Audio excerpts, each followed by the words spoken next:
Kabupaten Maros merupakan wilayah yang berbatasan langsung dengan ibu kota Provinsi Sulawesi Selatan. Dalam hal ini adalah kota Makassar.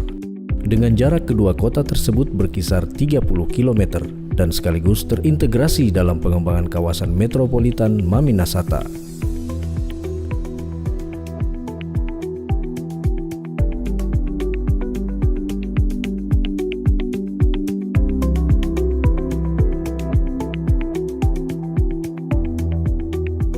Dalam kedudukannya, Kabupaten Maros memegang peranan penting terhadap pembangunan kota Makassar. Karena sebagai daerah perlintasan yang sekaligus sebagai pintu gerbang kawasan Maminasata bagian utara, yang dengan sendirinya memberikan peluang yang sangat besar terhadap pembangunan di Kabupaten Maros dengan luas wilayah 1.619.012 km persegi dan terbagi dalam 14 kecamatan yang membawahi 103 desa dan kelurahan. Kabupaten Maros secara administrasi wilayah berbatasan dengan Kabupaten Pangkep yang berada di sebelah utara. Sebelah timur berbatasan dengan Kabupaten Goa dan Bone. Di sebelah selatan berbatasan dengan Kabupaten Goa dan Kota Makassar. Di sebelah barat berbatasan dengan Selat Makassar.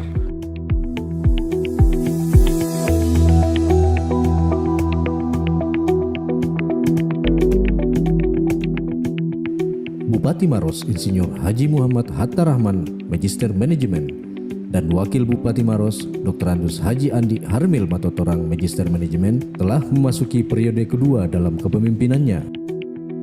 Dalam menjalankan pemerintahan daerah Kabupaten Maros, menetapkan visi Maros Lebih Sejahtera 2021.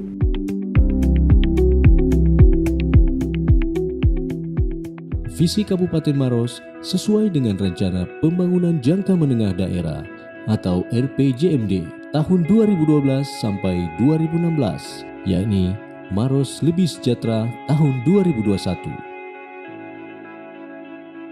Dengan maksud mewujudkan suatu kondisi masyarakat yang lebih baik dari kondisi sebelumnya, yang ditandai dengan 1.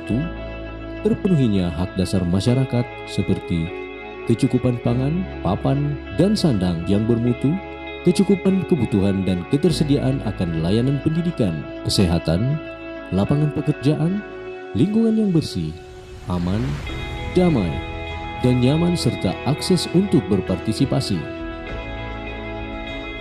2. Tersedianya infrastruktur dasar pendukung pelayanan publik dan pembangunan daerah yang lebih berkualitas dan merata. 3. Terjaminnya penyelenggaraan pemerintahan dalam kerangka good governance and clean government. Banyak capaian yang telah diraih sepanjang periode pertama hingga saat ini memasuki periode kedua. Penghargaan demi penghargaan berhasil diraih Kabupaten Maros, baik penghargaan di tingkat provinsi maupun di tingkat nasional.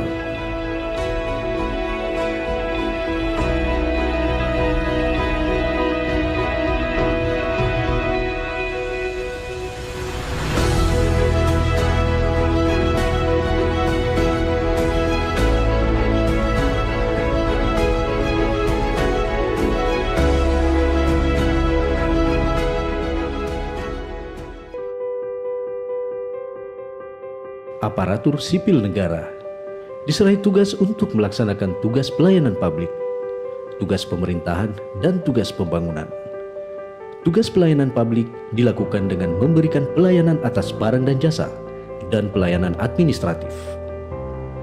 Tugas pemerintahan dilaksanakan dalam rangka penyelenggaraan fungsi umum pemerintahan, yang meliputi pendayagunaan kelembagaan, kepegawaian, dan ketatalaksanaan.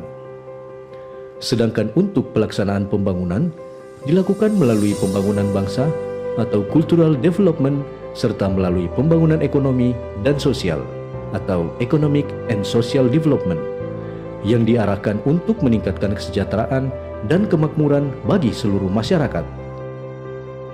Jumlah aparatur sipil negara di pemerintah Kabupaten Maros berjumlah 6.752 dan terbagi berdasarkan golongan. Golongan 1 sebanyak 136 orang, golongan 2 sebanyak 1.778, golongan 3 sebanyak 3.146 orang, dan golongan 4 sebanyak 1.692 orang.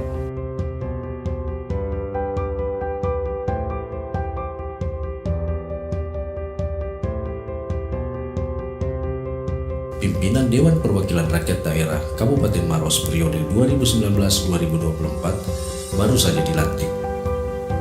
Pimpinan DPRD Maros yang dilantik yaitu Ketua Patarai Amir dari Partai Golkar, Wakil Ketua 1 Haidir Sam dari Partai Amanat Nasional, dan Wakil Ketua 2 Fatmawati dari Partai Nasdem.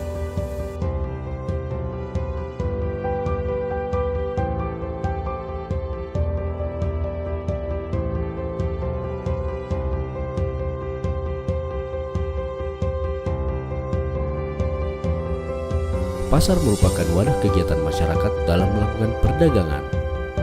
Hingga saat ini, pasar tradisional dianggap sebagai pondasi dasar perekonomian di setiap wilayah. Sesuai dengan misi Nawacita, pasar tersebut merupakan cerminan dari ekonomi kerakyatan. Selain itu, pasar rakyat juga membuka lapangan kerja yang lebih luas.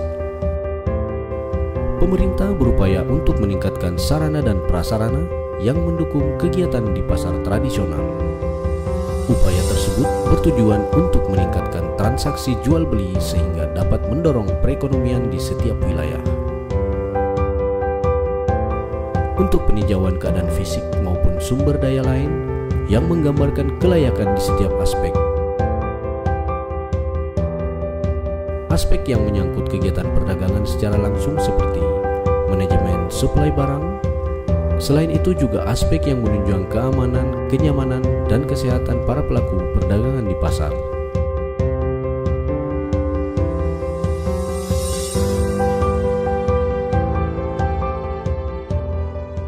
Transportasi juga berperan sebagai penunjang, pendorong, serta penggerak bagi pertumbuhan daerah yang memiliki potensi namun belum berkembang.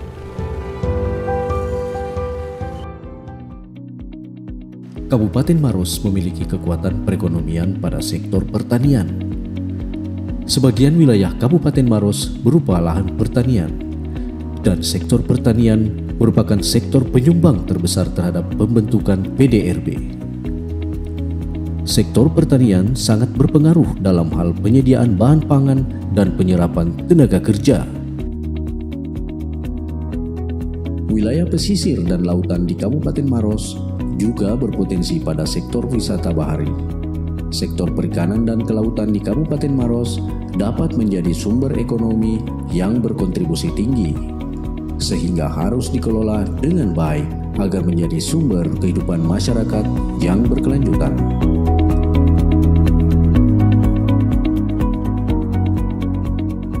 Kondisi usaha perikanan tangkap masih didominasi usaha perikanan tangkap skala kecil dengan tingkat produktivitas, efisiensi usaha, serta pendapatan yang masih rendah.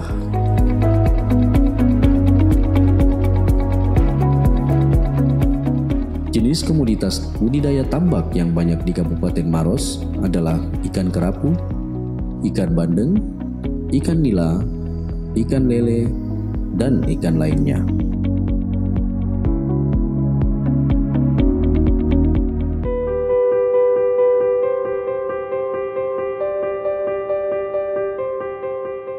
Ternak merupakan salah satu komoditas pertanian yang memiliki fungsi sosial budaya dan ekonomi yang cukup penting bagi masyarakat Kabupaten Maros.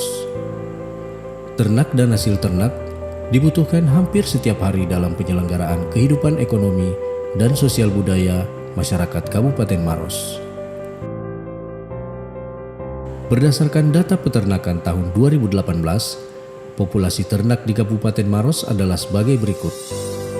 Sapi potong 87.547 ekor, kerbau 4.883 ekor, kuda 727 ekor, kambing 41.378 ekor, dan babi 2.386 ekor, dan babi 2.386 ekor.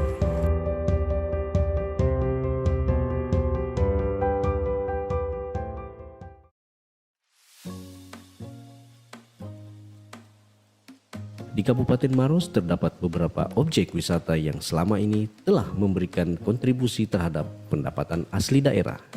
Di antaranya, air terjun Bantimurung. Objek wisata Bantimurung merupakan salah satu objek wisata andalan Kabupaten Maros. Berlokasi di Kelurahan Kalabirang, Kecamatan Bantimurung. Berjarak sekitar 13 km dari pusat kota Maros ke arah timur.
Selain koleksi kupu-kupu yang cukup beragam dengan bentang alam yang begitu eksotis, kini hadir wahana baru untuk bersuah foto di Taman Nasional Bantimurung, yaitu Helena Sky Bridge. Jembatan ini merupakan jembatan tertinggi di Kerajaan Kupu-Kupu Bantimurung. Diresmikan sekitar tahun 2017, namun hingga saat ini kian hits dikunjungi wisatawan.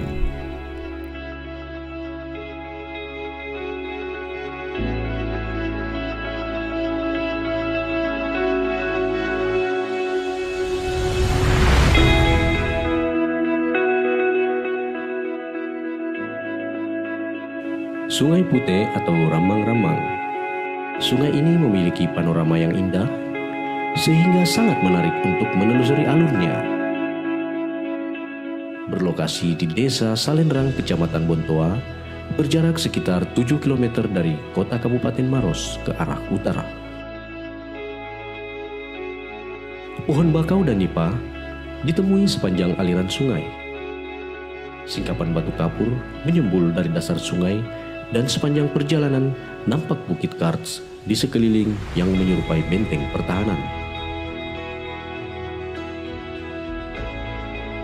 Kampung Rambang-Rambang sebagai titik terakhir penelusuran Sungai Putih.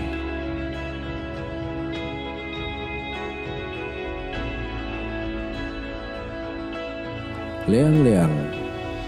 Taman Prasejarah Leang-Leang terletak pada deretan Bukit Kapur atau Karts yang curam di Kelurahan Kalabirang, Kecamatan Bantimurung. Menurut para arkeolog, bahwa beberapa goa yang terdapat di kawasan tersebut pernah dihuni manusia sekitar 3000 hingga 8000 sebelum Masehi. Bukti keberadaannya ditandai dengan lukisan prasejarah berupa gambar babi rusa yang sedang melompat, puluhan gambar telapak tangan yang ada pada dinding goa. Selain lukisan prasejarah, juga terdapat benda laut berupa kerang yang menandai bahwa goa tersebut pernah terendam dan dikelilingi oleh air laut.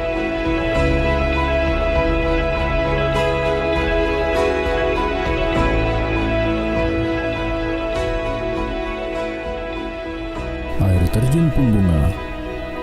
Objek wisata air terjun yang terletak di Desa Bontosomba, Kecamatan Tompobulu, sekitar 35 km dari ibu kota Kabupaten Maros ke arah tenggara, di mana Desa Bontosomba berbatasan langsung dengan Kabupaten Goa. Keberadaan air terjun Pungbunga terletak di kaki gunung pada ketinggian 300 meter di atas permukaan laut. Air terjun yang mengalir dari puncak pegunungan membuat suasana sejuk.